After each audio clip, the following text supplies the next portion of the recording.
Welcome to the Brothers Workshop. I'm Dave, and today we're bringing you guys another DIY tutorial. This time, a custom platform bed. This was done solely in my apartment complex as a reference for you guys, and it was done over the course of a weekend. So you'll see that my outfit does change throughout the process.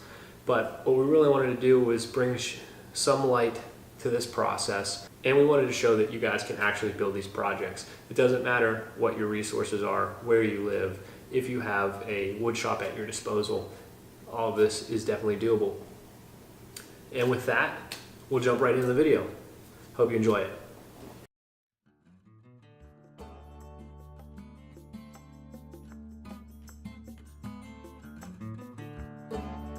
We begin this project by identifying all the cuts we'll need to make. To do so, we measure out the exact lengths and mark the boards accordingly. For your reference, we built this bed for a full-size mattress we purchased from Tuft & Needle. We won't be supplying you with any of the measurements because we built this to suit that specific mattress. Many beds are different, and we suggest that you build your bed to match the mattress you choose for it. To find the dimensions that we needed for the bed, we measured the mattress length and width, then subtracted a half an inch from each side, an inch from the length, an inch from the width, therefore guaranteeing us that when we set the bed up, none of the slats would be visible underneath the mattress. Since we're going to be building this project in our apartment complex, we went ahead and went up to the roof deck of the apartment complex's parking garage, taking all the boards with us and making all of our major cuts up there. We began by cutting all of the boards to length as we had marked them out earlier in the day. So for our primary platform, we chose to use cedar. This wood already came rough cut from Home Depot, and it was the aesthetic that we wanted to achieve. We wanted to have some kind of a mix between a modern and a rustic look.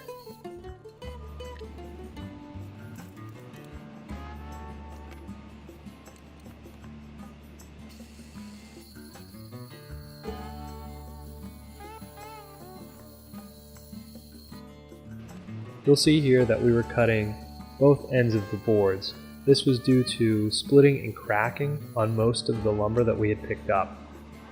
Because we want to have a structural connection at the ends of the boards, we eliminated this splitting and cracking so as to reduce or eliminate any potential problems with the structure of the bed.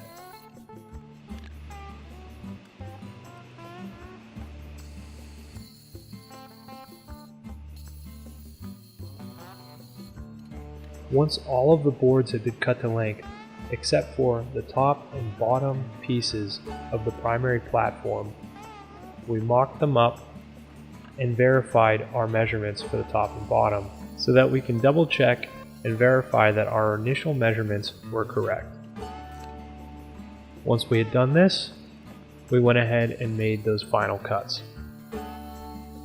Once all of the boards had been completely finished and cut, we mocked it up once more to verify that all of the measurements were correct.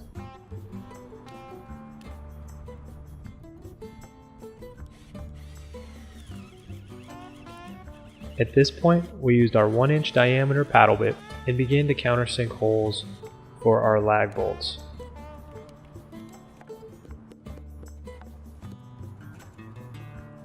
It was about this time that our battery ran out, so we went ahead and loaded the lumber back up to take back down into the apartment.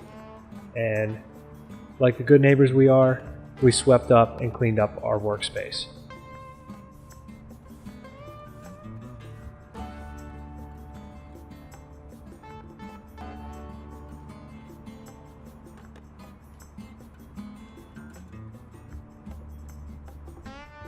Once back inside the apartment, we went ahead and continued to create the countersink holes for our lag bolts, this time utilizing our quartered power drill to get a little more power and make the process faster.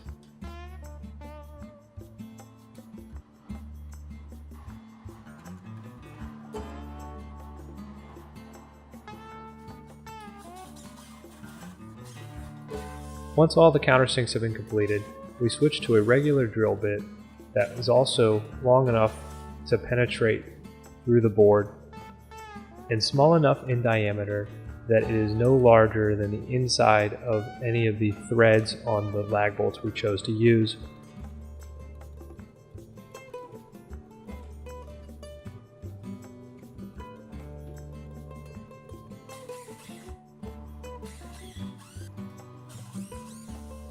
Once everything had been drilled out, we went ahead and set our bolts in and began to drive the two pieces together.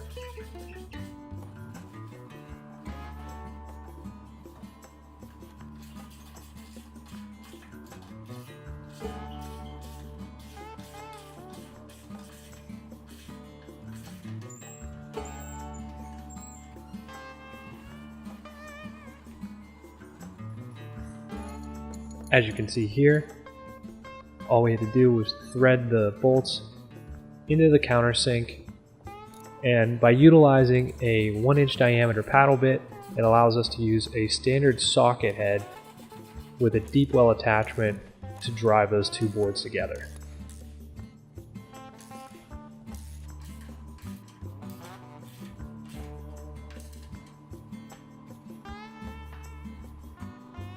Once we achieved a strong connection for the primary platform, we went ahead and did the exact same thing for our secondary platform. Instead of utilizing 2 lag bolts, we decided to utilize 1 at each corner. Once the platforms had been created and secured together, we used wood glue, running a bead around the underside of the primary platform, and then laying the secondary platform on top of that. Once we get it down, we wanted to make sure that we were squared up before the glue started to set.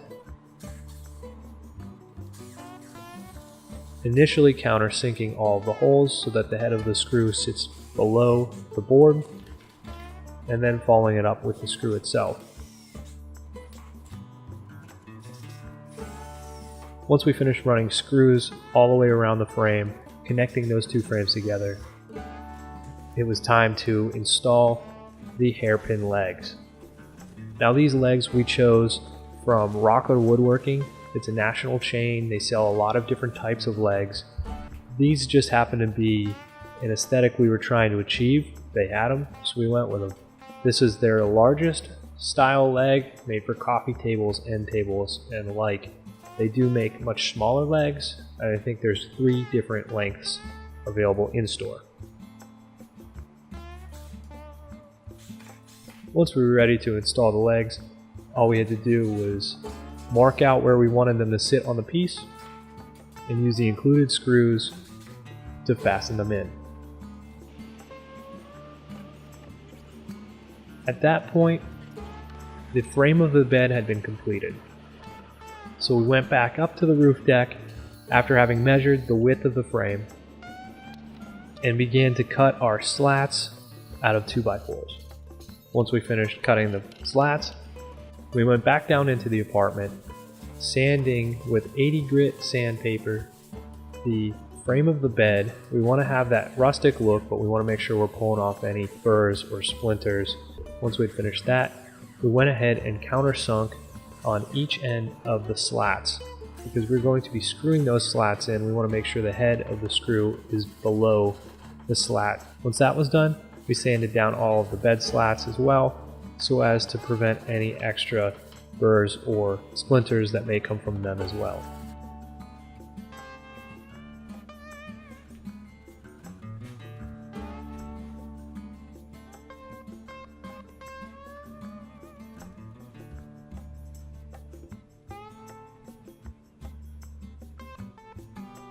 At this point, we relocated the bed into the bedroom and began laying out the slats.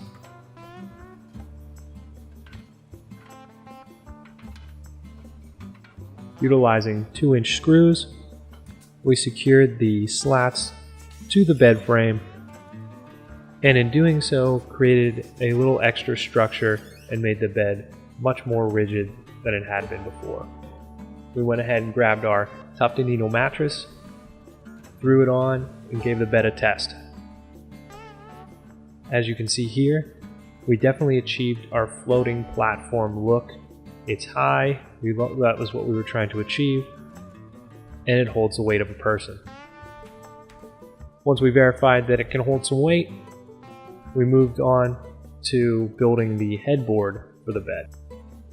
To create this headboard, we used the same cedar that we had used for the rest of the bed to pull that aesthetic across.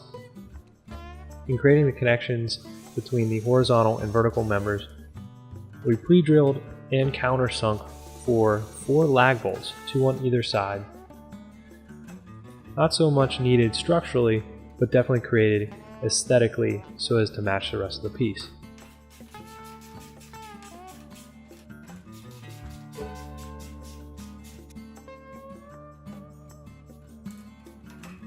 As we did this, we fit our 2x4 piece of plywood that centers our headboard so as to make sure that all of our edges lined up properly.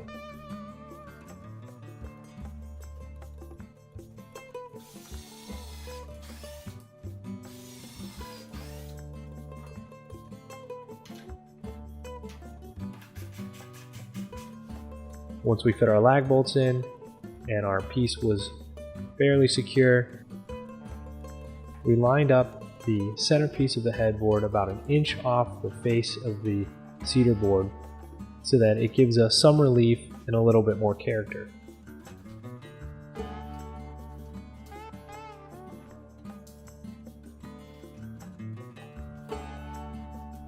To secure the plywood to the cedar, we utilized screws, countersinking each of them and verifying that we were screwing into the center of the plywood so as to not create a penetration of the screw in either the front or the back of the headboard. We wanted to achieve a clean aesthetic.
Once the headboard had been completely constructed and secured, it was time to attach it to the rest of the frame of the bed.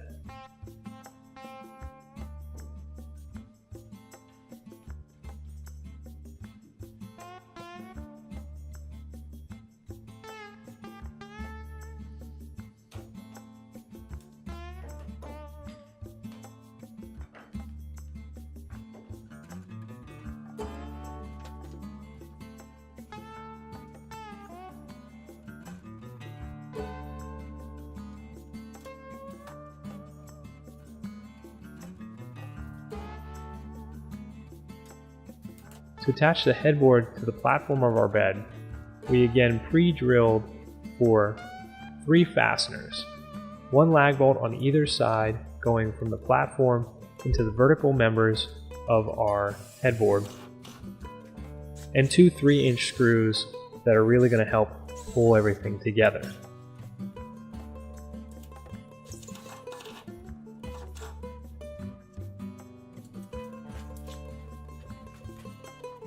Once we had our headboard and our platform assembled, we moved the bed to where we wanted it in the room.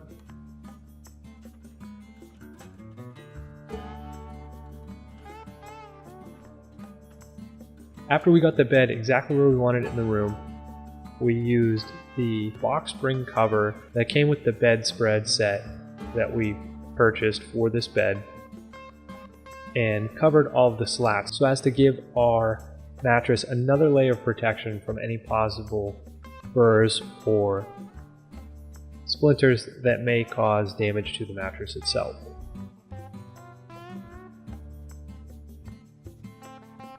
And with that, we went ahead and put the mattress back on the bed, and we were done.